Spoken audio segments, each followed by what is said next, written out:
Well, shalom, shalom. I'm excited to be with you on Coffee with Kim this fine afternoon in America. We're not going to be too long, but we have a lot to talk about. The first thing is my big announcement, and that is that we have just come through 2 months of strategizing and talking to realize whether or not I would be a good candidate to run against Debbie Wasserman Schultz in the 23rd District of South Florida. And after Monday's meeting, we concluded that we were going to move to the next phase, which is the testing the waters phase. And that is the phase where we gather our data. That's our analysis phase. We get all of our paperwork, everything together. That is also the phase where we begin to raise the funding that we need to jump into the campaign. And so we are in that phase. And as I talked this morning, I'm so excited, especially with my audience today, because we can come together on a local, a national, even a global level, all right, to make a difference in the world. So I'm very excited about that. Notice that we have decided to move into the exploratory and testing the waters phase, and that gives us the opportunity to give you the opportunity to give and to do it in such a way where we're not paying a lot of fees and we don't have a lot of oversight. Not that oversight's not good, but there's a lot of election laws, so we have a little bit of leeway with this beginning part to be able to use it to test the waters. So I have a link, and that link will be up for you to use when we post this. To give, you can give $5, $10, whatever you want to give. I'm so thankful for all of you that have already started to give. We have a goal of $5,000. That's what it takes to jump into the campaign. And so we'd like to do that in the next 24 hours. So we are asking you to kick off the testing the waters and the first step to jumping into this congressional race, District 23, against Debbie Wasserman Schultz and whoever else is going to be campaigning. Not that I don't know. But anyways, I'll be talking about that a little bit later, but that was the big news this morning. However, I want to jump into right now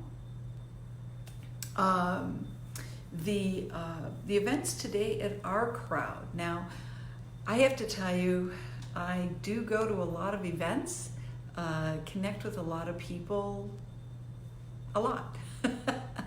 However, our crowd is my favorite event.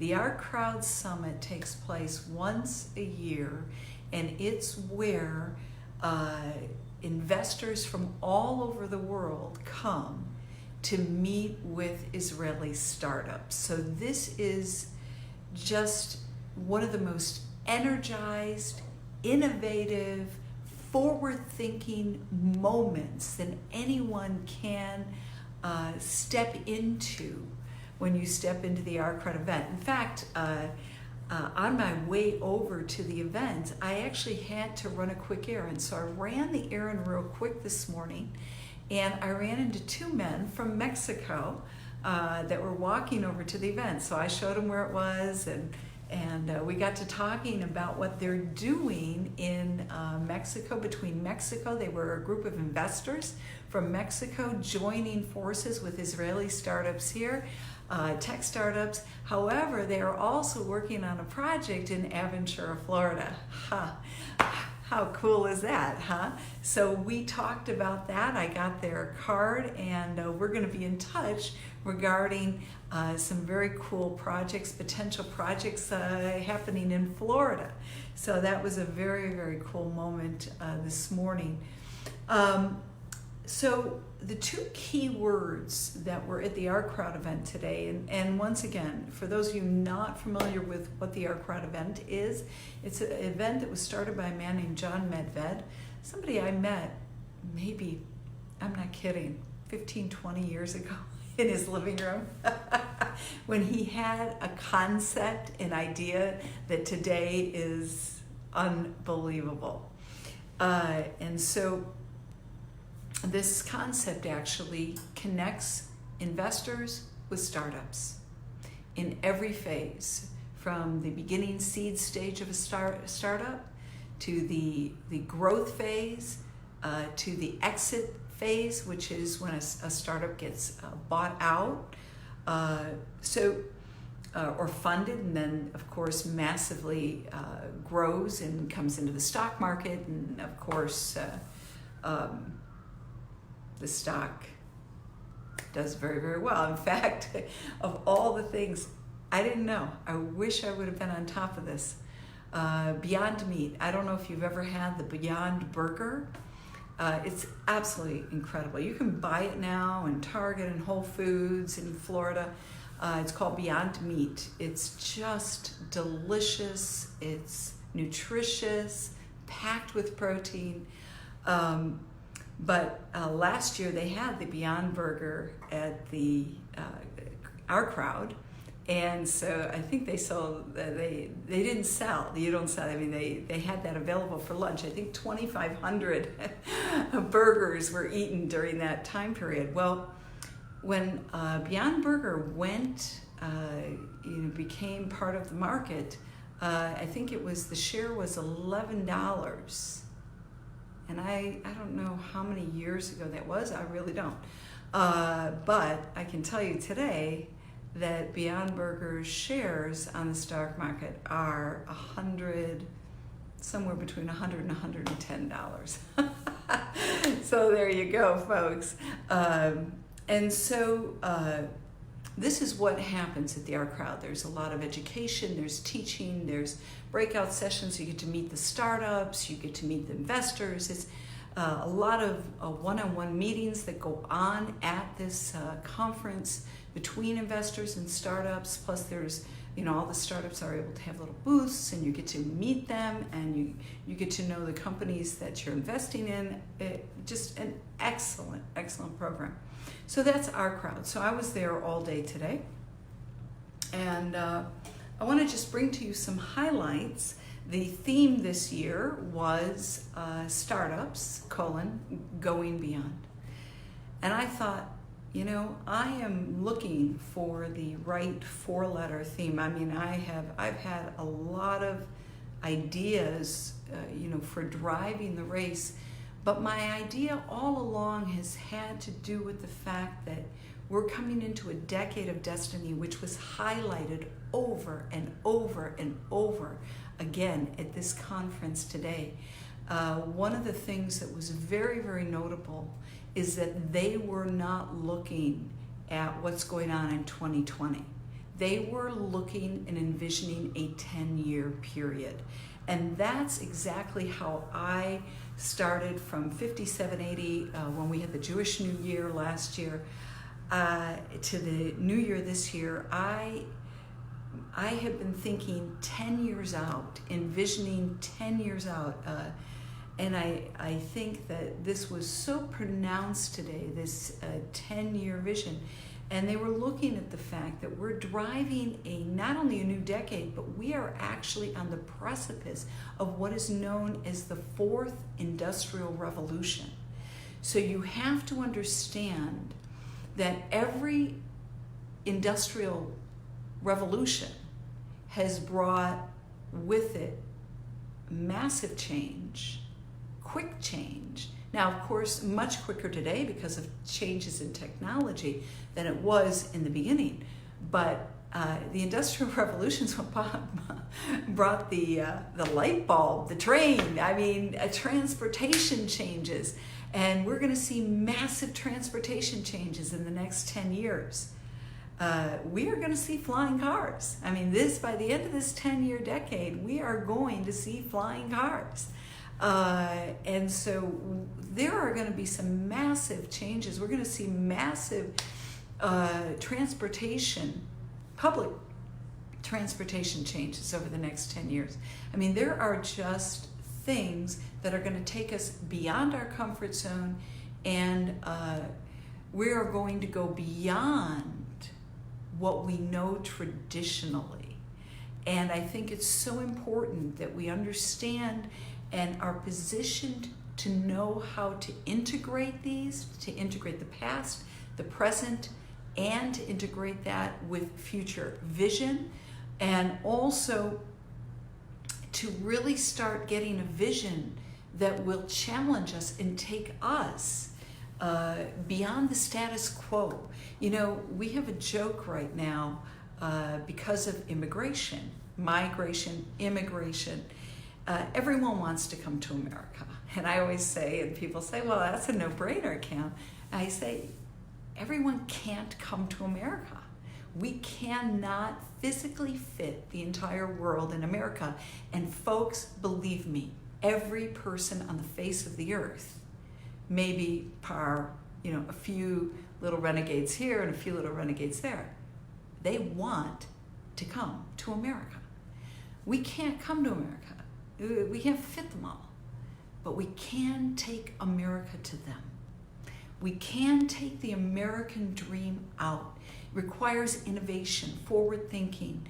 It requires thinking and rooted in the right value system, because we can't take innovation into a world that with leaders that are not only anti-democracy, but anti-God, moral, integral values. All right, we can't do that. So if we're going to do that, we got to take the American dream is rooted in a very, very specific value system. And even though a lot of the principles will work, Americans are finding out very quickly and in a very hard way that America, without the value system that brought her success, without God, without the principles of God, the 10 Commandments, the moral clarity of the Word of God, without these things, America, in all of her glory, is suffering. She is suffering with so much division, so much hate. She is suffering in so many ways from a brokenness that's caused by immorality, by immoral choice. A lot of people call it corruption. And this has to do with the moral component, the value system that has been deteriorating in America. But it is that very same system. God says in the book of Deuteronomy, he says that if you keep my commandments, you walk in my ways, then I will make you the head and not the tail. He says you will have good success. He says that I will cause you to rise, and the whole world, the nations, will wonder, why are you such a wise and understanding nation? Well, the only reason is because they obey the ways and the commands of God. And I'm talking about the God of Abraham, the God of Isaac, the God of Jacob. I mean, there are lots of other gods out there, but I'm not talking about that God. Those gods, all right? We don't mention those gods. The God of Abraham, Isaac, and Jacob is the God of America. And so, very, very important that we understand that we may not be able to bring the world to America, but we sure can bring America to the world. So this is kind of where we were today with the Our Crowd event. The key words, there were two really key words with the Our Crowd event today, and that was disruption and beyond. All right, disruption and beyond. And a lot of a lot of people really aren't familiar with some of this terminology that exists in the tech world and in the world of the world that's driving future innovation and global relationships. And right now, we are dealing with a lot of disruption in technology, things that were status quo for so long. The iPhone was disruptive. I mean, the iPhone changed everything. And once there was a smartphone available, you could take an instant image, you could tell a story without context, all right, just by a picture. You could start to communicate all the way around the globe just from the phone. You could see each other, you could talk to each other. That was disruptive technology, disrupted the status quo of communications completely. All right, so we've got a lot of disruptive technology going on, and I'll be talking about some of that in just a minute.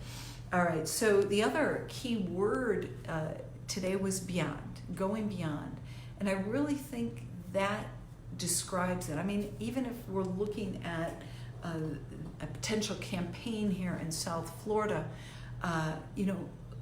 we want to take South Florida beyond.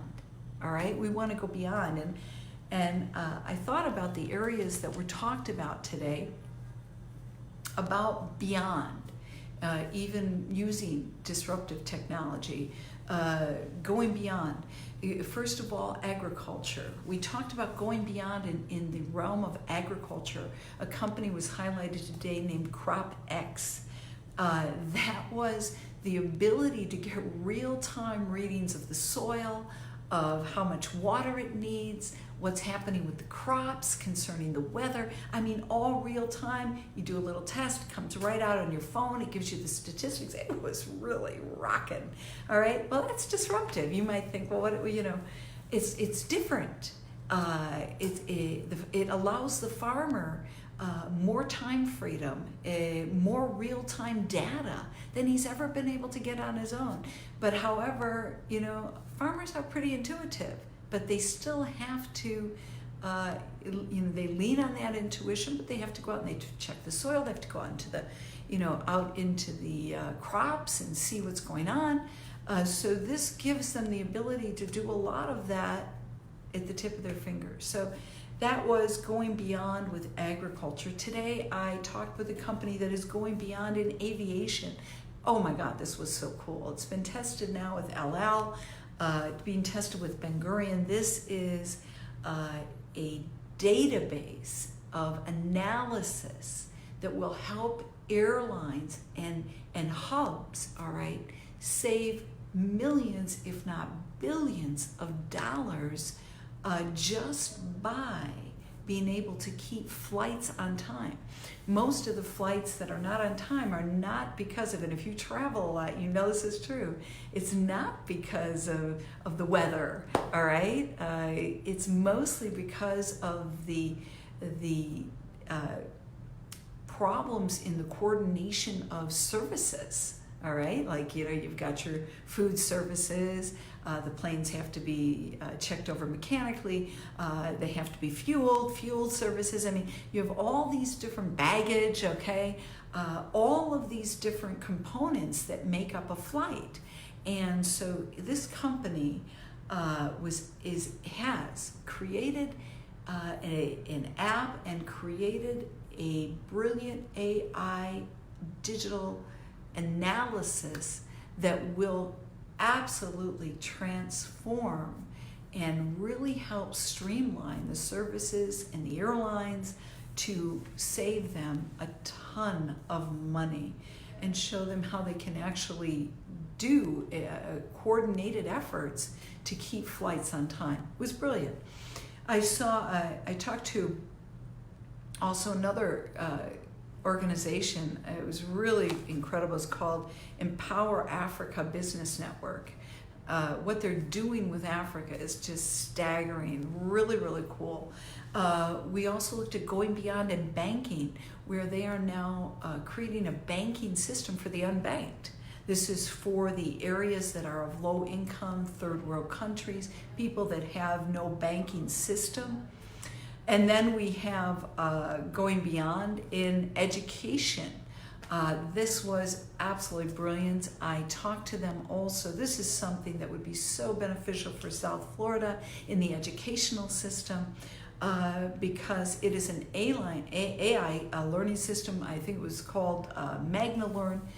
And what they did is they tested this AI learning program on over 2,000 Brazilians to teach them English.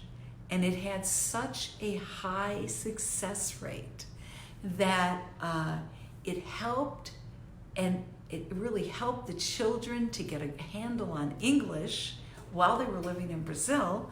All right, and I have friends in South Florida, quite a few friends in the Brazilian community, and one of my friends, Daniel Gomez, he came to South Florida. He could not speak a word of English. Now he is fluent. I mean, it's just amazing. He now has a wife, family, an amazing man.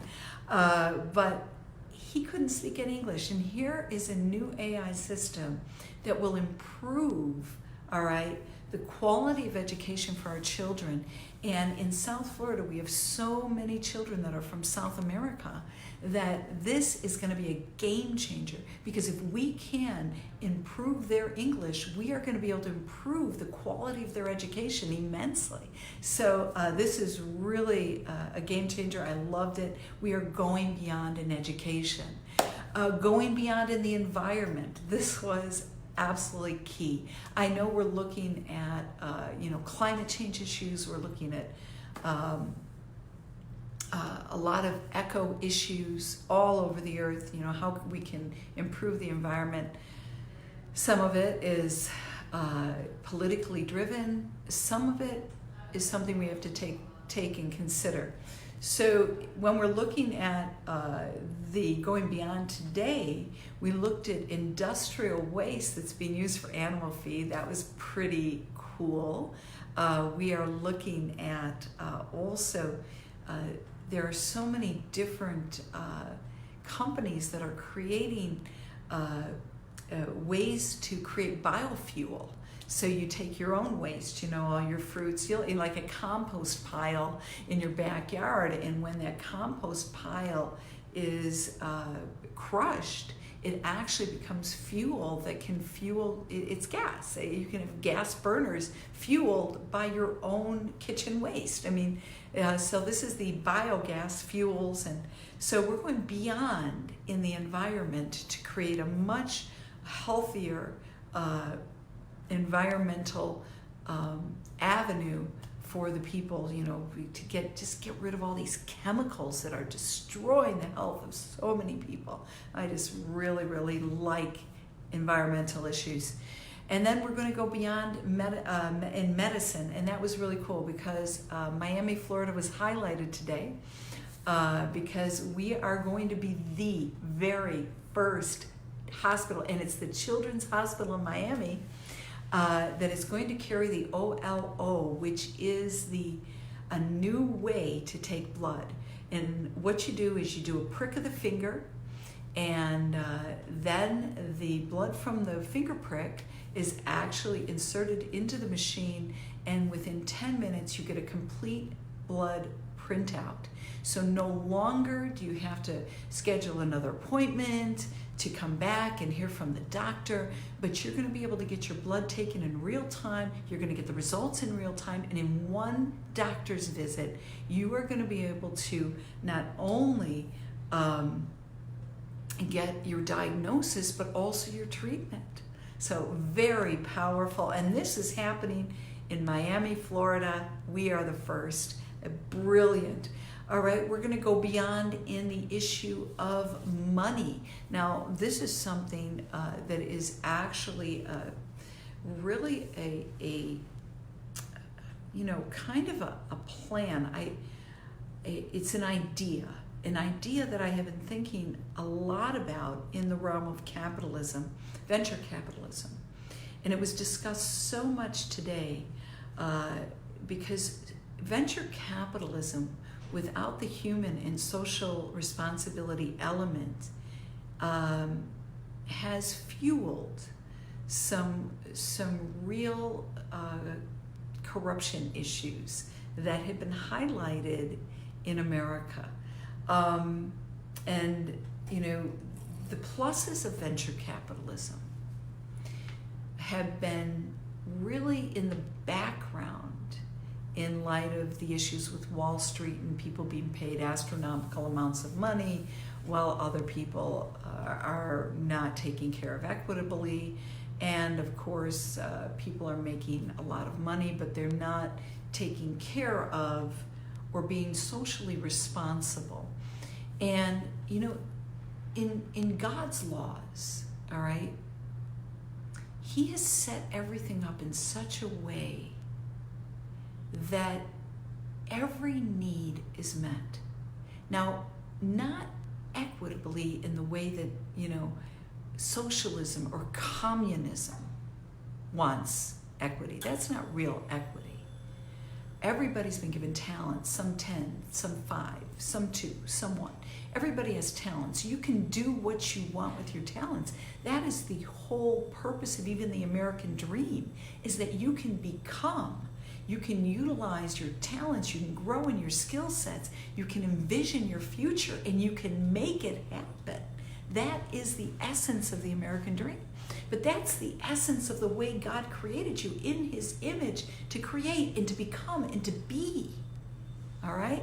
So this is the essence of all of it. And so when we look at this reality, socialism, they strip you. Communism strips you of the dream.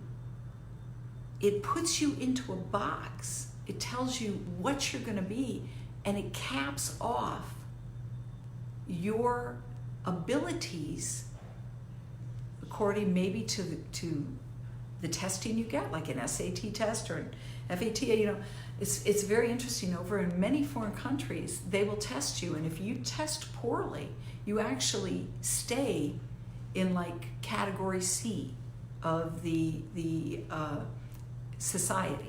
And if you test in another category, you're in category B. If you test another category, you're in A, you get to go to college, you get to go, but the other ones don't get to go any of them. That really does exist in countries that are social, even social democratic countries.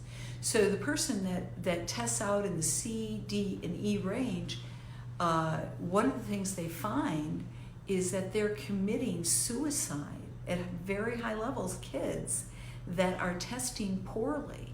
And one of the reasons is because the failure level and the inability to get out of the cycle is staggering. And so we don't have that. Do you know that you can flunk out of school in America and become an amazing CEO of a corporation? You can drive an entrepreneurial vision and never have graduated high school. You know why? Because you have the choice to be what you want to be in America. And so when we look at innovation, when we look at venture capitalism, and in looking at it today, one of the things that was so prevalent at the Our Crowd Summit was the very fact that we are integrating venture capitalism with social responsibility and corporate vision. And this is so important in really driving the right kind of equitable solutions for people, societies, and nations in the earth today. So it was just very, very powerful. And also, there were 2 companies that were going beyond, and I just wanted to highlight them. One was Toyota. We've got a new car. It's going to be launched in Japan this summer. It's called LQ. It is an AI car. Be on the lookout. This is a pretty cool deal. And then PepsiCo was, they had a pretty cool commercial too. PepsiCo, huge company. We all know that. Mega corporation. They came on the stage with concept technology and solutions, And what they did is they're the big company, but what they are doing now is they are joining hands with startups, small companies. And so they said that to go beyond ourselves, in other words, if we're going to drive the future of this is Pepsi-Cola, folks, okay? PepsiCo. All right, if we're going to drive the future, our competition is not going to be Coca-Cola. Our competition is going to be what's driving startups. It's going to be the startups. And so what are we going to do? We are going to join hands with the startup. Very, very powerful. With that, that reminded me, I think that was my key phrase of the day. We had key words, disruption and beyond. We had key phrases, the fourth industrial revolution. But I think what captured me the most was probably one of the most brilliant observations, and that is that often companies look at other companies doing the same thing as their competitors. But that's changed. When we talk about disruption, even the way we view competition is disruptive today. And so today, the real competitors of large companies is not the other guy. It is the startup. And so I thought that was just so brilliant, something that not only I believe, I have seen. I think that we are seeing such major changes today in the earth. So that's my wrap up on our crowd today. And I also had the opportunity to have a very brief conversation about bringing some of this to South Florida. So let's see if we can do that in the future as well. So with that, let's talk about Israel for a minute. And let me see who's with us. Crystal, it's so good to see you. All right. I'll try to do a recap. That's going to be a little bit difficult, but Donna, good to see you. Isaac, good to see you. Debbie, great to see you. Shelly, good to see you. Mike, Kelly, Shlomo, hey, good to see you. Stacy, hey girl. Alicia, Kathy, Scott, Barbara, Margaret, good to see you. Edwin, George, it's good to see all of you. Thank you so much for being with us today, and make sure you like and share this. The last thing I want to talk about, Jason Greenblatt was there also today. He ended the sessions. Of course, he is one of the masterminds behind the Middle East peace plan. And I thought that was also interesting. He talked about the fact that he had this in Ramallah. That's where the hub of the PLO is. There's two groups that oversee the Palestinian people primarily, politically, all right? And that is the Palestinian Liberation Organization, the PLO, and Hamas. And Hamas is really the militant wing of the Muslim Brotherhood. They happen to be ruling in the Gaza area, and the PLO happens to be ruling in a lot of the Arab communities that are in the Shomron, also known as the West Bank. So he said that he had young tech people that are living in Ramallah. They said, we'd like to be creating our own Mobilize. We'd like to be part of this great tech revolution. And he says that thought, that the words of these young people just have stayed with him over and over as they were creating this peace plan. And now I'm not a proponent for a two-state solution, so I have other ideas about that, but I am beyond question a bridge builder. And I do think that we need to find ways, not only for the Palestinian young generation, we need to find ways to make a way for them. And we need to do that all over the world. The saddest part, nothing can break your heart more than when you know leaders are capping, they are oppressing the future generation. They are oppressing individuals that have so much talent, that have been made in the image of God, that really, given the opportunity, could make a difference in this world. These kinds of leaders, I have no tolerance for these people. I mean, I have a lot of tolerance, but the point is, it's not them I even want to look at. I want to look at how are we going to help the generation that wants to be helped. All right, so on that note, that was my little recap of Jason Greenblatt. And I want to just talk for a minute about the UN. Here we go again. UN blacklist companies with ties to Israeli settlements. You know, let me just read the beginning of this. It says here, the UN on Wednesday published its long-anticipated controversial blacklist of businesses that operate in Jewish areas over the pre-1967 lines. Oh yeah, those are the areas that we annexed and took back. Yeah, those areas, that's right. Okay, in East Jerusalem, the West Bank, and the Golan Heights. The United States and Israel worked for over 3 years to suppress the publication of the database dubbed the blacklist, which they feared would be used to help those who oppose Israel's presence over the pre-1967 lines to boycott big businesses with ties in those areas. Israel is the only country against which such list has been compiled of businesses suspected of breaking international law. The Foreign Ministry said it was cutting off ties with the Office of the UN High Commission for Human Rights. I don't know why we didn't do that 70 years ago. Anyways, Michelle Bachelet, which had compiled the list. Whoever boycotts us will be boycotted, Prime Minister Netanyahu said. The Palestinian Authority welcomed the release of the data and pledged to use the information to force those companies not to operate beyond the pre-1960 lines. So with that said, let me just jump over here, okay? Because I think you'd find it interesting who's on the list, all right?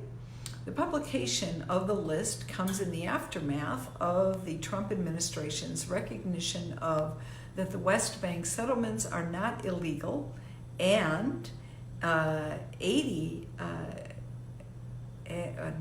there was a hyphen there, and that Israel may apply sovereignty to the communities in Judea and Samaria.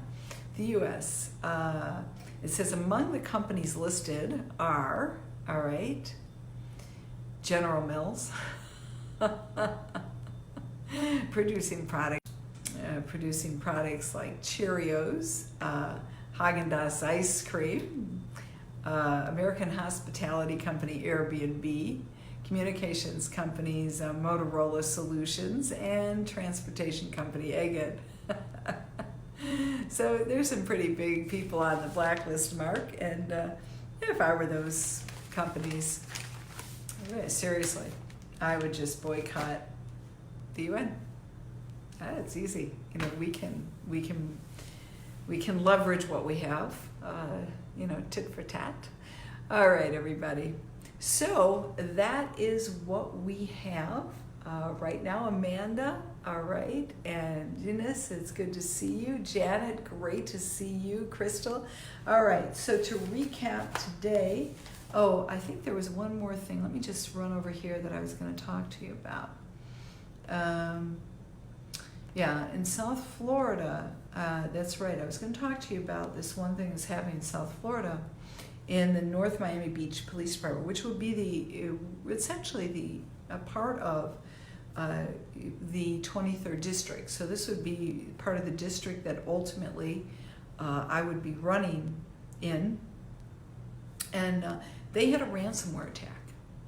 Not only that, they also found ransomware, I think, on one of the election sites, but it wasn't activated, so thankfully that was, kind of alleviated right there. However, North Miami Beach Department, they have ransomware on their system, and they've been asked to pay $5 million to release the database of the police department. And that is serious. And so I thought that's really interesting, because today, I think I have a hair in my eye, guys, folks. I'm sorry I can't think when I've got this eyelash that's floating around and causing me not to be able to see. All right, there we go. Anyways, so what's interesting is that today at our crowd, one of the speakers, she's a consultant for cyber security, and we were looking at hackers. She used to be a hacker, so now she consults in cybersecurity, and we were talking about how a lot of hackers, all right, are really pooling their forces for good, and they are creating security software to really be able to thwart things like ransomware. And so, as I have a background in national security, and I actually have taken quite a few courses in cyber security, so I'm very familiar with what's going on. I think if you have an attack like this, your system is not being monitored properly, and it doesn't have the proper security. I mean, it's very simple, the word security. And she said that too, because here also in Israel recently, I think it was a week ago, that their system was hacked here. 6.1 million people, their information was hacked regarding voting. All right, oh, that's interesting. All right, so you can already allege the agenda behind that. But she said, that's because there was a back door somewhere that nobody caught, and there wasn't some other hackers working to ensure, all right, and some other IT people, cybersecurity people working to ensure the security safety of that network. There was an open door there. And this is the thing. This is what just happened in the North Miami Beach Police Department. There's an open door. There's a back door somewhere. If they could be hacked that easily, ransomware, then their system really, really needs a good analysis, and we need to bring in a cyber team to make sure that this department, the police department, and everything that we have in the South Florida and the entire Florida, and of course throughout the country, that all of the vital data, not only of convictions and arrests, right, but the data of the citizens of America is secure. So we have to bring in these teams, make sure we close up these back doors, and we cannot just overlook this. You have to be very, very aware that right now security, cybersecurity, is vital, very, very vital for the safety of the information that we possess on the internet and on all of these machines, computers and the machines, the backup data, et cetera, et cetera. So with that said, that's going on in Florida. So that is a big chunk of money, $5 million. Also, very interesting article about Mike Bloomberg, how he will fight anti-Semitism from both left and right.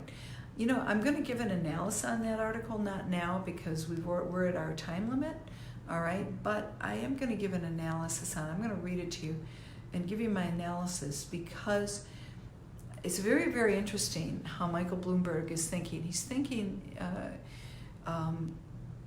in a very, in a very, very, really, I don't want to just use the word typical, all right? But he's looking at anti-Semitism as something that is connected to hate crimes. And anti-Semitism is connected to something else. And so I want to go through that. It does produce hate. He's also tying it into some other things that are going on, which I'd like to rebuff. I would really like to rebuff. And you're going to find out why when we talk about it. Anti-Semitism is really quite a subject I've researched quite a bit about, written quite a bit about. So I'd really like to talk about that. So we'll do that later. So Colette, all right, quick rerun of what we talked about today. All right, and that was, we talked about number one, that I have just finished 2 months, 2 full months of meetings to see whether I was a viable candidate to run for Congress in the South Florida District 23. I would be running, of course, Republican, and I would also ultimately be running Republican bipartisan.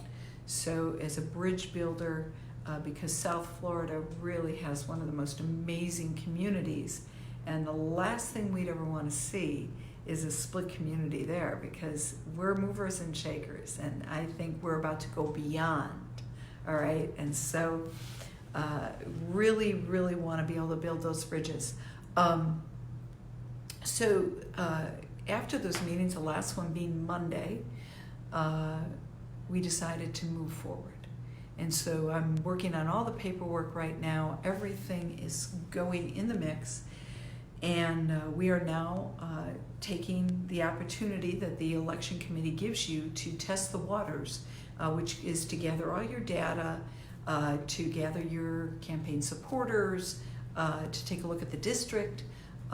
Thankfully, I have walked that district because I was helping Joe Kaufman in his campaigns in 2016. I think I walked every area of that district.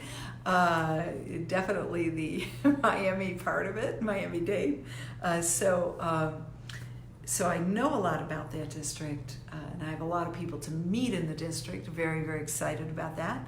However, the opportunity the election committee gives us to do that also enables us to raise $5,000 for the campaign. And we are able to do that with all these. Once we go to these apps, I've set up a very, very specific campaign account. It's called it's the Test the Waters, but we're calling it the Exploratory Committee, all right? So I've set that up, covering the costs that we're incurring for all of this. But we have the opportunity to do that without having all these extra fees. And once we go to the apps and we go to the fundraising technology that we're going to need to have, all right, then of course it's much more costly. So you're getting more for your money right now. I'm getting more opportunity to take it and use it for more. But one of the things that we have to do is we have to raise $5,000 just to jump into the race. So right now we have that opportunity to do it and have more to show for it. So we want to take that opportunity.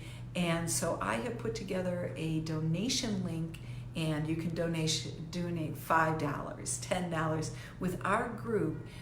If you will take it, share it with friends and family, no matter where you are in the country, no matter where you are around the globe, if you will get behind me and support me for this congressional race and what we're doing, even in the pre-launch, okay, and the testing the waters, I know that we're going to have a lot of benefits with that down the road. We just don't know all of what that is, but if you'll get behind me with whatever you have, even if it's just $1, $3, but you know, there are thousands, and I have thousands on my Facebook page, and if we all share with just 10 people, okay, that you know want to restore conservatism, raise the American flag back up, all right? I have to tell you, well, I'll tell you that later. But, we don't want it in a state of mourning. We're all looking to not only make America great again, but really that American dream. I was reminded of something that Yorimohu said, Jeremiah said. He says, I want you to know, and God wanted the people to know when they were in this place where life was hard, it was difficult. He says, I know my plans for you. They are plans for a hope and a future. And so we're looking now not only at our future, but future generations. And we're looking at not only restoring hope and a future to those in America, but also bringing hope and future to those around the world. So with that, I want you to click on the link, donate, share the message. I'll put up also a very short video that I did that if you're on Coffee with Kim or on my Facebook page, it's very short. It's like 3 minutes. I know that's really short for me. It's like 3 minutes. You can share it with friends and family. Let's get together because this will be one more victory, all right? A red win, all right, in a very blue seat, okay? And a win that'll make a difference. It'll make a huge difference for the nation, for the state of Florida, and for the people of Florida. Big, big win. So we talked about that, Crystal. And then we talked about the top highlights of the Our Crowd Summit today. To many, that might just be something that's kind of over here in Israel, but we're starting to bring them to different parts of the country, and I am going to work to get that in South Florida. It is a game changer. I love this vision. And so we talked about that today, especially the key words, which is disruptive and beyond. So we are driving the next decade. All right, with disruptive technology, we're moving into the fourth industrial revolution, which is going to bring many, many positive solutions to very difficult problems in the earth today. So we're very, very excited about that. And we talked about the UN today, and once again, their issues. They have got issues, let me tell you. Their issues with Israel. We talked about that, and then we briefly looked at cybersecurity and the fact that already, we're going to need to really get a committee together. We have got to tackle with initiatives the security issues facing American citizens in the cyber realm, in the realm of the internet, so you can be on the internet and be safe, in the realm of the dark web, where a lot of illicit things are going on that are attacking our children, in the realm of pornography, how we're going to stop pornography, how we are going to go after those that are going after our children and our husbands and our families with pornography. We're going to look at those issues. Very, very important national security issues. And Florida is probably one of the most important, because of the maritime and the coast there. It's one of the most important areas that we have to really focus in on security. Not just the borders like we have over in the Texas area and the California area and Arizona, but also when you have maritime borders, sea borders like this, drug trading, you have, of course, drugs and terrorists, and a lot of people are able to enter into the country with different agendas. And those agendas are not necessarily favorable for the South Floridian people or for the country of America. So we have to really, really hone in on security, national security in Florida. So that's what we talked about today. All right, so remember to get behind me in this this pre-launch of the congressional race. I'm not backing back out, folks. We've already we've been working very, very diligently to put together one of the most amazing